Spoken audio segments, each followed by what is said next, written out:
une foi authentique, c'est quel que soit ce qui est arrivé, Dieu est capable de rebâtir ma maison.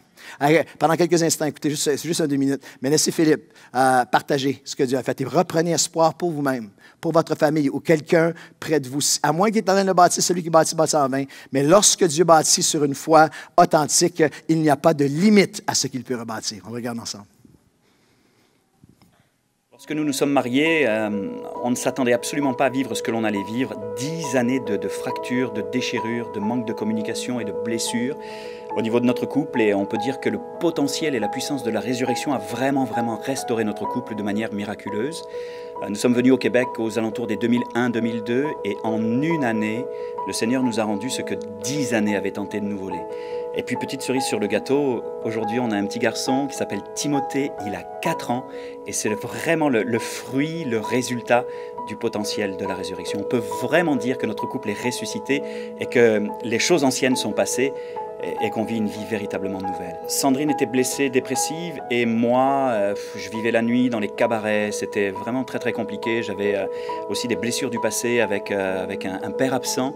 Et ce qui est miraculeux, c'est que le pasteur Denis Morissette s'est occupé de Sandrine et ça a été pendant une année une restauration complète dans ses émotions, dans sa façon de voir les choses. Et moi, le Seigneur m'a montré quel genre d'homme j'étais.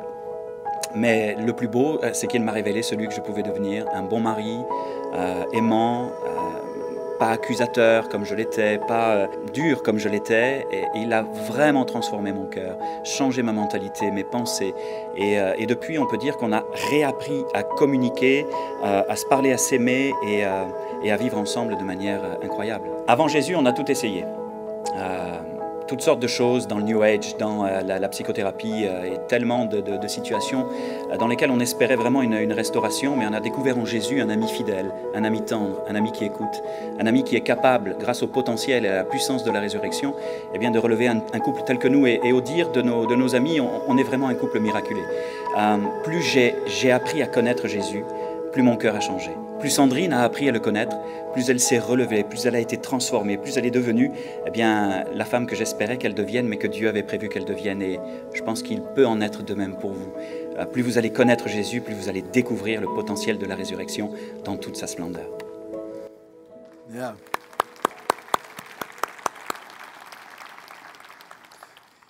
Moi et ma maison, 5 fondements essentiels pour la famille moderne. 1, développer, premier fondement, développer une foi authentique.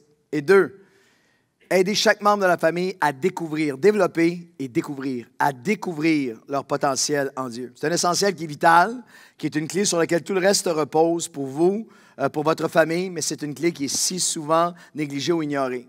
La pensée, et dans chaque saison, parce que chaque saison, il y a une évolution à chaque saison, mais que chaque mari a une mission de Dieu d'aider son épouse à découvrir son potentiel, son appel en Dieu. Chaque épouse envers son mari à chaque saison de la vie. Et chaque parent de cet appel, cette responsabilité extraordinaire de dire, Seigneur, aide-moi, fortifie-moi, enseigne-moi comment aider mon fils, ma fille, membre de ma famille, comment les aider à trouver ce que tu les as appelés à être, à découvrir et à développer le potentiel que tu as mis en eux. Il y a certaines nuances importantes, pas de chercher à imposer la vie à nos enfants que nous aurions voulu avoir.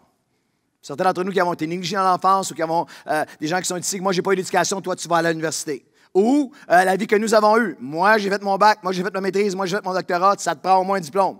Pas la vie que moi j'avais prévue, pas la vie que moi j'aurais voulu qu'ils vivent, pas le standard, pas selon mes ambitions, pas selon mes comparaisons. Nous vivons dans un monde où, au niveau familial, les parents, il y a une pression de se conformer, il y a une pression de se comparer, il y a « Ouais, mais les fils de ma sœur sont... » « Ouais, mais les fils de... » Avez-vous déjà vécu l'expérience que vos enfants passent un temps super dur, disons, adolescents, jeunes adultes, puis ça va dans une fête familiale, puis on dirait que tous les membres de la famille, leurs enfants sont des petits anges parfaits. Combien d'entre vous avez déjà vécu ça?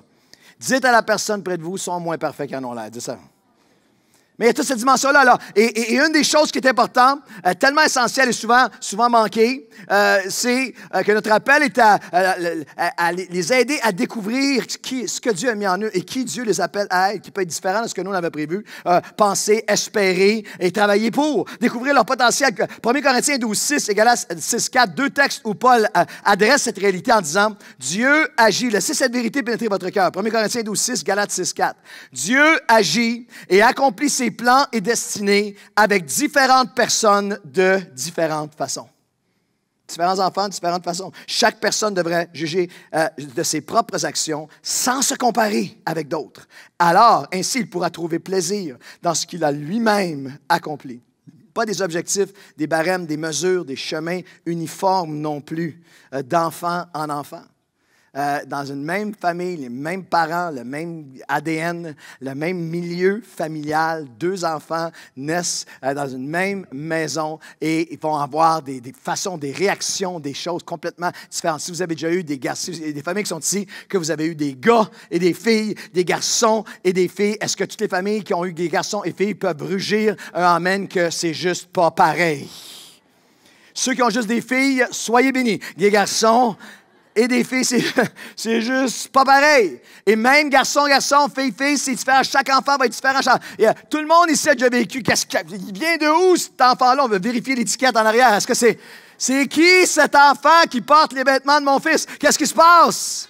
Qu'est-ce qui est arrivé? Tu viens de où, toi? Alors, il y a une dimension nous avons besoin d'être rappelés qu'une grande nouvelle, on est appelé à les faire découvrir leurs dons, leur aptitude, leur potentiel, leurs habilités, leurs talents, leur zone d'excellence naturelle. Personne n'est obligé d'être bon dans tout. Ouf, relaxez tout le monde. Vos enfants ne sont pas obligés d'être bons dans tout. Votre tâche et votre appel et ma responsabilité, c'est de les aider. C'est une affaire sur des années, mais c'est de les aider à découvrir ce dans quoi ils peuvent exceller.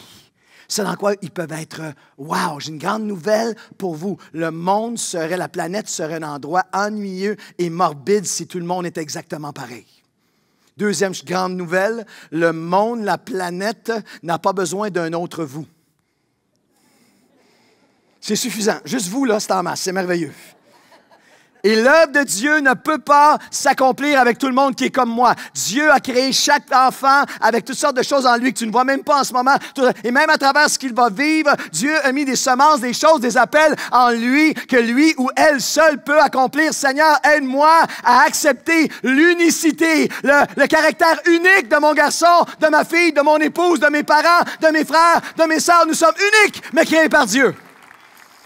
Unique, mais créé par Dieu. Nos enfants vivent la pression de se conformer, de se comparer, de compétitionner, mais nous sommes appelés à la maison, à les libérer. À les libérer, à dire, tu vas être qui Dieu veut que tu sois. Un des textes les plus mal interprétés des Écritures dans la responsabilité parentale. Et je le mentionne cette année encore une fois parce que c'est un texte qui est cité trop souvent, vraiment hors contexte, vraiment à tort, et a fait un tort à l'Évangile et à des gens. C'est découvrir leur qualité unique. Proverbe 22:6. Le texte que certains d'entre vous, chrétiens de longue date, connaissez. « Instruis l'enfant selon la voie qu'il doit suivre, et quand il sera vieux, il ne s'en détournera pas. » Ce n'est pas une promesse personnelle, c'est un proverbe. C'est dans les proverbes. Ce n'est pas une promesse personnelle pour vous, c'est un proverbe. Les proverbes sont des principes de vie, des leçons, des dynamiques de vie inspirées par Dieu pour l'épanouissement de chaque personne. Il n'y a jamais un verset de la Bible qui vient contrarier ou contrecarrer le reste de la Bible. Si le verset voulait dire, comme certains l'ont interprété, à longtemps que tu amènes ton enfant à l'Église, c'est sûr qu'il va être chrétien à un moment donné, ça enlèverait, ça viendrait annuler la volonté libre, le choix libre de chaque être humain. Dieu ne s'impose jamais à personne. Ce n'est pas parce que quelqu'un avait des parents chrétiens qu'il devient obligatoirement lobotomisé et obligé un jour de... Non, mais j'aimerais dire, par exemple, qu'il y a des centaines... Ce n'est pas ce que ce verset-là promet, c'est un proverbe. Mais ce que la parole de Dieu, par centaines et centaines de versets promet, c'est que chacune de tes prières ont été entendues. Chaque larme a été recueillie. L'esprit que tu as mis dans tes enfants lorsque tu penses qu'il n'y a rien qu'à entrer, la semence semence éternelle, elle ne retourne jamais au Père sans faire son œuvre. C'est pour ça qu'on se tient, c'est pour ça qu'on prie, c'est pour ça qu'on croit. Moi et ma famille, Seigneur, vont venir à toi par la foi que j'ai dans le témoignage que j'ai déposé dans chacun de mes enfants. Et ceux qui ont vu des fils et des filles changer et revenir à Dieu, voulez-vous applaudir pour encourager le reste des parents qui disent, moi, je suis à l'endroit de la foi en ce moment. Mais qu'est-ce que le texte veut dire alors? Relisez-le comme il faut. Instruire l'enfant selon la voie qu'il doit suivre. Et quand il sera vieux, il ne s'en détournera pas. C'est notre appel à chaque membre de la famille à découvrir son potentiel unique. La voie qu'il doit suivre, c'est la voie que Dieu a préparée pour lui. C'est ce qu'il est appelé à accomplir, à être. C'est son tempérament intérieur, c'est sa destinée, c'est qui doit être façonné, qui doit être nourri, qui doit être éduqué. Mais c'est sa voie d'excellence, d'accomplissement, d'épanouissement. C'est ses dons, c'est ses tendances naturelles, ses habiletés, ses talents. C'est ce que Dieu a créé, que nous avons aidé à nourrir et à développer, mais que Dieu a mis uniquement dans la personne. Est-ce que vous comprenez qu'il y a, par exemple, différents types d'intelligence? Moi, j'ai toujours été très rébarbatif à toute la dimension, tout l'élément du test du QI. Ça, c'est son QI de tel chiffre, etc., parce que c'est une comparaison qui est arbitraire. Et j'ai découvert au fil des années, dans l'expérience humaine, qu'il y a différents types d'intelligence, des gens qui sont différents types de dons et d'intelligence. Il y a une intelligence qui est académique, qui a la mémorisation, qui est théorique. Il y a des gens qui sont faits pour être dans les livres, il y a des gens qui sont faits pour apprendre des concepts, mais ce n'est pas le seul type d'intelligence. Il y a des intelligences qui sont mathématiques ou artistiques. Il y a des gens qui sont ici, vos enfants ou vous-même. Les mathématiques vous viennent comme ça. Pour vous, c'est clair. Pour vous, mais il y a un enfant qui est à côté. Il faut encourager vos enfants à essayer de réussir dans toute leur classe. Mais mettez-leur pas une pression qui ne devrait pas être sur eux. Il y a une intelligence qui est mathématique, qui est artistique, une intelligence qui est manuelle. Des gens qui ont une dextérité extraordinaire, une intelligence manuelle, intelligence d'ingénierie.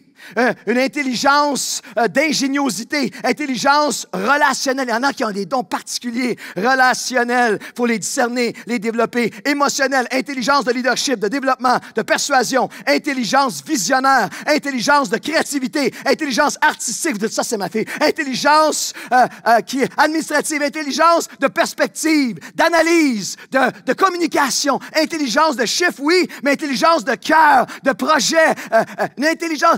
Si vous avez des parents, des papas qui sont ici, tu es un sportif, tu es un maniaque, tu es un joueur de hockey, mais tu avais peur que tes parents n'avaient pas assez d'argent pour t'acheter l'équipement. Tu dis, mon fils, tu vas jouer au hockey, tu vas devenir ce que j'ai pas été, tu vas payer mon fonds de pension. Tu vas être celui qui va... Non! Et peut-être que ton fils n'est pas sport, pas tout. Peut-être que toi, tu es hyper science et lui, d'autres choses. Peut-être que tu es hyper intello et lui, Emmanuel. Dieu l'a créé d'une certaine façon. Laisse-le être et aide-le à être ce que Dieu veut qu'il soit. Personne n'est obligé d'être bon dans tout. Mais si on trouve ça dans quoi nous excellons, pour lequel nous avons été créés. Moi, j'arrive à 55 ans cet été. Et je suis fasciné d'année en année comment les choses se confirment depuis que j'ai 15 ans jusqu'à aujourd'hui. À quel point il y a un paquet d'affaires dans lesquelles je suis juste pas bon. Je suis juste pas bon. Je suis nul, moi, dans énormément de domaines. C'est tellement une grâce de Dieu qui m'a permis d'aller dans le ministère où les quelques affaires que je suis capable de faire sont utiles. Il y a tellement d'affaires. Je suis nul manuellement. Je suis nul. J'ai presque coulé ma maternelle à cause des arts plastiques. Ils m'ont presque pas passé à la maternelle. Nul. Je faisais de l'art abstrait avant que ça soit abstrait. Je suis nul en mathématiques, je suis nul en mathématiques. Pourtant, je suis capable d'administrer des millions de dollars avec l'équipe. Le budget, pas l'administration, mais les maths, les formules de maths, de secondaire 1, secondaire 2. Je suis nul, j'ai toujours été nul en mathématiques. Je suis nul en tout ce qui est travail manuel. Si vous avez un fils comme moi, achetez-y pas une ceinture avec les outils. Essayez pas d'en faire un manuel. Je casse tout ce que je touche. Il y en a qui vont dire, mon épouse a déjà soupçonné, c'est parce que tu veux pas le faire. Non, je suis pas bon, j'ai pas ces dons-là. Je ne suis pas bon manuellement. Je suis nul dans tout ce qui est scientifique, tout ce qui est ingénierie. J'ai un gendre qui est en train de compléter ses études, le mari de ma fille, en train de compléter ses études comme ingénieur. Et des fois, il s'assoit avec moi dans le salon, puis là, je l'écoute, je me concentre, j'écoute, c'est mon gendre, je l'écoute. Puis là, il m'explique les ponts, les structures. Il capote en 3D sur son ordi. Je l'écoute, j'ai l'air d'être là, mais je sors de mon corps, je sors. Il est ici ce matin, je veux faire une confession. Raphaël, quand tu parles, je comprends rien! Ouh, ça fait du bien. Je suis nul pour réparer, je suis nul pour rénover. Je suis nul pour... une dernière confession. Je suis nul je ne sais pas comment ça se fait. Je suis nul en géographie, puis me retrouver. Je peux aller 30 fois à la même place. J'ai tellement la tête ailleurs, je vais me perdre la 31e fois. Je veux le déclarer. Ma femme est meilleure que moi pour trouver des directions. Je veux le confesser. C'est elle qui l'a. C'est elle qui l'a. Mais je suis pas pire, par exemple. Pas pire pour communiquer.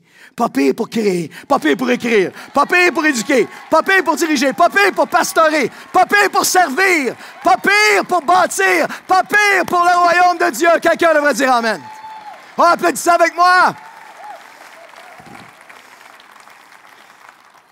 Car je connais les plans, les projets que j'ai formés sur toi, dit l'Éternel. Des projets de Jérémie chapitre 29, versets 11 à 13.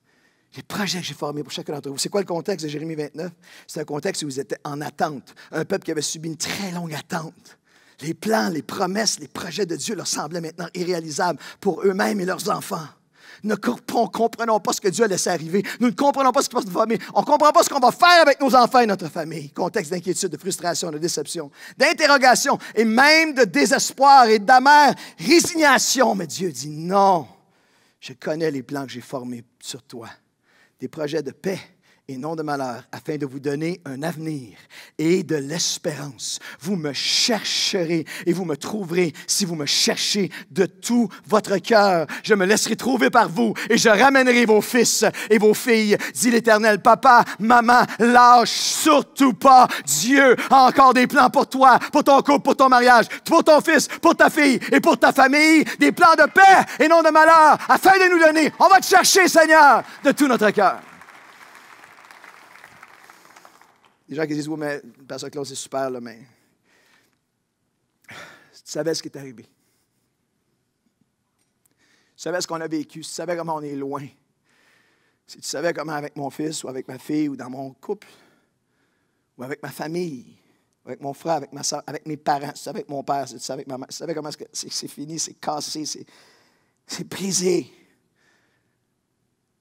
L'essentiel numéro 1.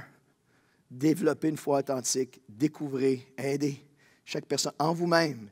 Et dit, Seigneur, je me consacre à découvrir et développer le potentiel en moi-même et dans les personnes autour de moi. Et je termine une dernière pensée. On va continuer la semaine prochaine, mais décidez si vous allez être un lanceur de pierres ou un rassembleur de pierres.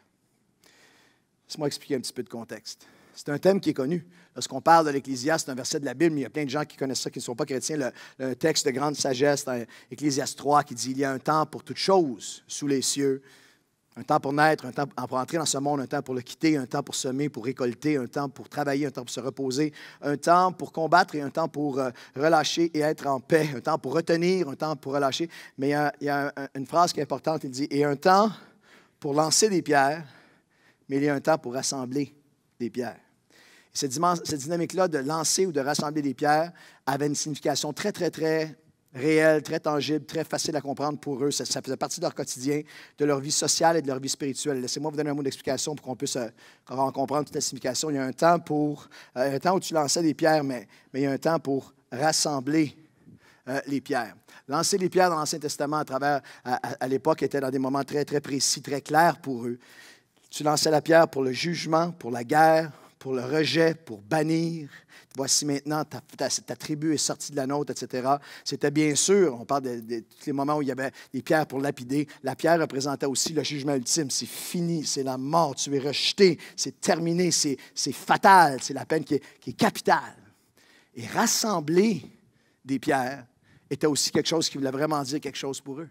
De Abraham, Moïse, David, Josué, David, Salomon, les hommes de Dieu, à travers l'Ancien Testament, lorsque vous lisez, il y a toutes sortes de moments où ils rassemblaient des pierres et ils bâtissaient ce qu'ils appelaient un autel à l'Éternel. Je m'arrête ici. Et lorsqu'on regarde différents personnages qui l'ont fait ce matin, je vais terminer le message avec 2 hommes qui ont choisi pour eux et leur famille de rassembler des pierres plutôt que de les lancer. Laban et son gendre Jacob. Et les 2 avaient 20 ans. 20 ans de déchirement, 20 ans de problèmes familiaux, 20 ans. Et les deux ont des torts. Lorsqu'on lit l'histoire, les deux ont mal agi, les deux ont trompé, les deux. Mais il y a un déchirement total. Et dans Genèse chapitre 31, vous le lirez à la maison, je vous donne le contexte. Dans Genèse 31, Jacob s'éloigne, se sauve, il part en fuite avec la fille de Laban et toute la famille. Il s'en va et Laban part à sa poursuite, la pierre à la main. Laban s'en va pour lui régler son cas, s'en va à sa poursuite. Et là, il y a quelque chose qui prend place, que ça n'arrive pas à chaque semaine que je dis ça. Mais dans les dernières semaines, et même quand je ramassais des messages ou des pensées, ou que j'écrivais dans mon journal personnel ou sur mon iPad pour cette série-là, il est venu vraiment ce bouillonnement dans mon esprit. Quand j'ai lu ce verset-là, je vous le lis dans un instant, c'est vraiment comme si le Seigneur me disait, ça va être pour des gens qui ont besoin d'entendre, ça va être une parole qui va changer leur vie, une décision qu'ils doivent prendre maintenant au moment où tu vas le communiquer à la nouvelle vie, mais aussi par Internet, pour les milliers à différents moments qui vont le recevoir. Laban s'en va, la pierre à la main, prête à aller juger celui qui selon lui, l'a trahi, 20 ans de déchirement et une trahison ultime dans la perspective de Laban. Il s'en va à la poursuite, et dans Genèse 31, 24, le Seigneur lui apparut dans la nuit en songe à Laban. Et lui dit, garde-toi de faire ce que tu avais préparé. Ce que tu allais faire et dire à Jacob, ne le fais pas. J'ai vraiment ressenti que le Seigneur me disait, dis à quelqu'un, fais pas ça. Fais-le pas. Ce que tu pensais, ce que tu préparais, fais-le pas. Fais-le pas. Tu pensais quitter ton foyer, quitter ta maison, c'est fini ce mariage-là. Fais-le pas. Tu pensais abandonner une relation, fais-le pas. Tu pensais abandonner ton fils ou ta fille, j'en peux plus. Ne le fais pas. Ce que tu avais pensé, ne le fais pas. Laban est interpellé par Dieu. Lance pas la pierre pour le bien de tes enfants, pour le bien de ta famille, pour le bien de ton témoignage, pour le bien de ton futur. Fais-moi confiance et rassemble les pierres. Et c'est ce qu'il fait lorsqu'on lit. Laban est en route, puis il s'approche de Jacob, alors qu'avant, il avait la pierre à la main. Chapitre 31, versets 43-46, c'est tellement beau comme passage. Très long conflit entre ces hommes et leur famille. Les deux ont des torts. Jacob avait lui-même lancé des pierres, et Laban aussi. Là, Laban a entendu la voix de Dieu. Ce que tu penses faire, fais-le pas. Et Laban répondit et dit à Jacob, parce qu'il l'a rejoint, ses filles sont mes filles, ses enfants sont mes enfants, ce troupeau est mon troupeau. Ce que tu vois est à moi. Et que puis-je faire aujourd'hui? Aujourd'hui, qu'est-ce que je peux faire pour ma famille? Qu'est-ce que je peux faire pour le bien de la famille? Pas mes droits, moi. Qu'est-ce que je peux faire pour ma famille ou pour leurs enfants qu'elles ont mis au monde? Viens, faisons alliance, moi et toi, et que cela serve de témoignage entre moi et toi, versets 43-46. Et Jacob prit une pierre et il la dressa comme monument. Et Jacob dit à ses frères, rassemblez des pierres. Et ils prirent des pierres et ils bâtirent un autel à l'Éternel et ils mangèrent ensemble. Est-ce que je vais être un lanceur de pierres ou est-ce que je vais être celle pour ma famille qui entend la voix de Dieu, qui dit, fais pas ça. Rassemble les pierres. Est-ce que je vais être de ceux qui abdiquent, qui lancent la pierre, c'est fini, ou qui lancent la pierre, c'est fini? Ou est-ce que je vais être celui, par la grâce, avec l'aide de Dieu, qui dit, Seigneur, je te demande de m'aider, on va rassembler à nouveau. On va rassembler sur ta fidélité, puis sur ton amour, sur tes promesses, puis sur l'engagement que toi te prends envers moi, mais aussi sur l'engagement que moi j'ai pris envers toi, pour le meilleur et pour le pire, dans la richesse, la pauvreté, à travers tout. Seigneur, pour mes fils, pour mes filles, pour ma famille, pour moi, pour mon père, pour ma mère, pour ton témoignage, pour le présent, pour le futur. Seigneur, je veux être un rassembleur. Je ne serai pas un disperseur. Je vais être un rassembleur. Je veux bâtir un hôtel de confiance où je vais dire, Seigneur, je ne peux pas sans toi, mais avec toi, c'est possible. Seigneur, change-moi, montre-moi. Nous bâtissons un hôtel. Nous rassemblons nos pierres de foi et tu vas rebâtir nos maisons. Tu vas rebâtir nos familles dans le nom de Jésus. Toute l'Église dit Amen et Amen.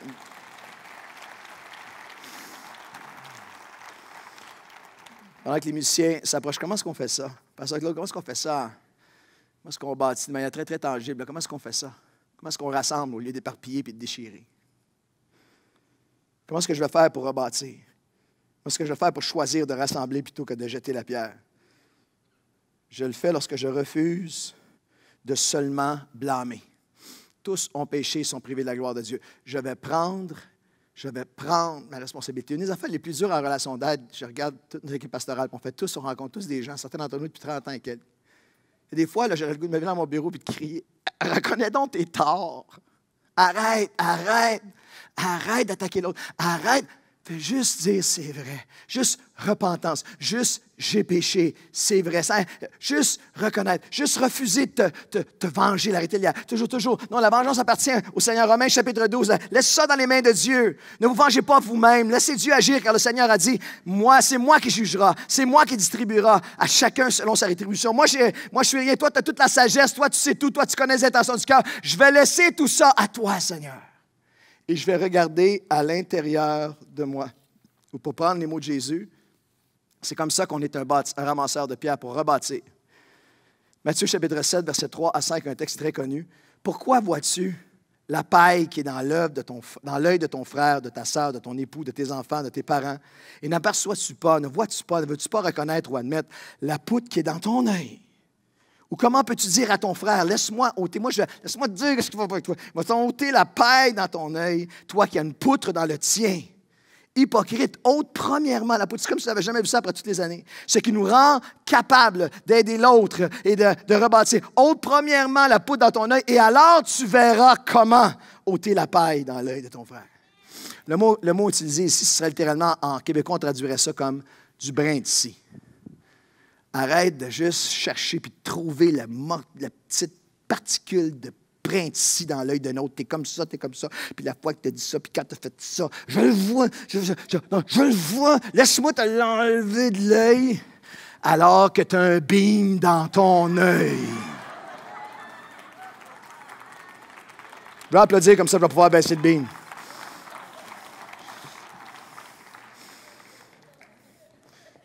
Pour que les musiciens commencent ce matin, Seigneur, je ne serai pas de celui qui va lancer la pierre qui abandonne, ou qui accuse, ou qui blâme, ou qui cherche le brin de scie dans l'œil de l'autre, ignorant la poutre dans le sien.